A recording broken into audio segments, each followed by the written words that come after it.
ఓం విరాట్ జ్యోతిరధారయత్ స్వరాట్ జ్యోతిరధారయత్ ప్రజాపతిష్ట్వా స్వాదయతు పృష్ఠే పృథివ్యా జ్యోతిష్మతీం విశ్వస్మై ప్రాణాయ పానాయ వ్యానాయ విశ్వం జ్యోతిర్యచ్చ అగ్నిష్టే అధిపతిస్తతయా దేవత అంగిరస్వ ధ్రువాసీధా.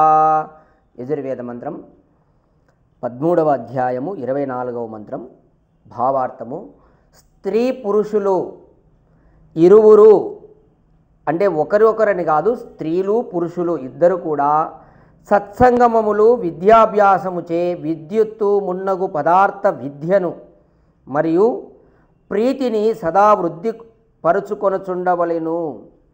చూడండి, ఇక్కడ పరమాత్ముడు ఏం చెప్తున్నాడంటే, స్త్రీలు పురుషులు ఇద్దరు కూడా సత్సంగములలో పాల్గొంటుండాలి. పురుషులొక్కరే కాదు సత్సంగాలు, స్త్రీలు కూడా సత్సంగాలలో పాల్గొంటుండాలి.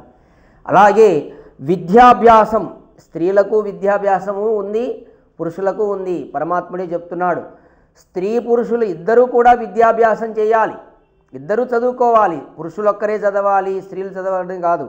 ఇక్కడ ఇద్దరికీ సమానంగా చెప్తున్నాడు పరమాత్ముడు. విద్యాభ్యాసం చే, బాగా విద్యాభ్యాసం చేసి విద్యుత్తు మున్నగు పదార్థ విద్యలను బాగా తెలుసుకోవాలి. విద్యుత్ అంటే మనం ఇక్కడ విద్యుత్తు అనేది ఒకటి చెప్తున్నాడు ఉపలక్షకంగా.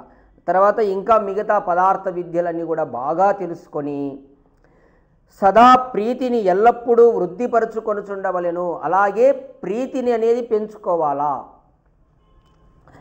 అట్లగుచో వారు ఈ ప్రపంచమునందు సుఖములను అనుభవించగలరు. అటువంటి వారు ఈ ప్రపంచంలో సుఖాలను పొందుతారు.